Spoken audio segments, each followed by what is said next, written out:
Jeg tror, det er lidt en kombi. Jeg tror tit, at jeg søger på nettet først, men så ender jeg med at gå til min mor eller andre for sådan final råd. Jeg bruger faktisk mest nettet. Jeg har ret lang afstand til min familie, så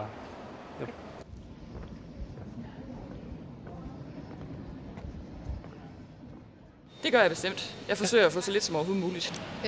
Det jeg begyndte at gøre med, først da jeg blev gravid, og nu jeg har hende, så kigger jeg på det hver gang og slår det op på kemiluppen.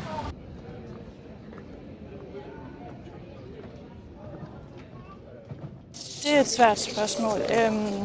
De store følelser, tror jeg.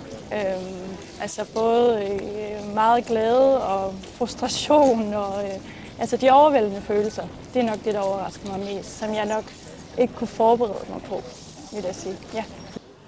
At det er mindre hårdt end forventet, er min overraskelse. Indtil videre. Ja. Ja. Jeg troede egentlig, det var mere streng. Ja. Ja, det troede jeg også. Jamen, Ja. jeg ved, det er fandme svært.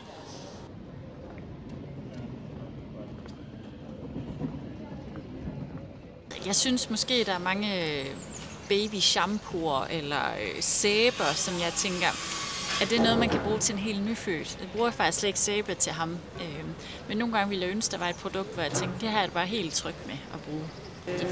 Nej, det tror jeg ikke. Altså, nu bruger vi jeres produkt meget. Ja. Og det har faktisk været rigtig godt til børneeksem. Ja. Især det der til badevand. Ja. Ja. Så hvis ikke det havde været der, så havde vi nok manglet det. Ja.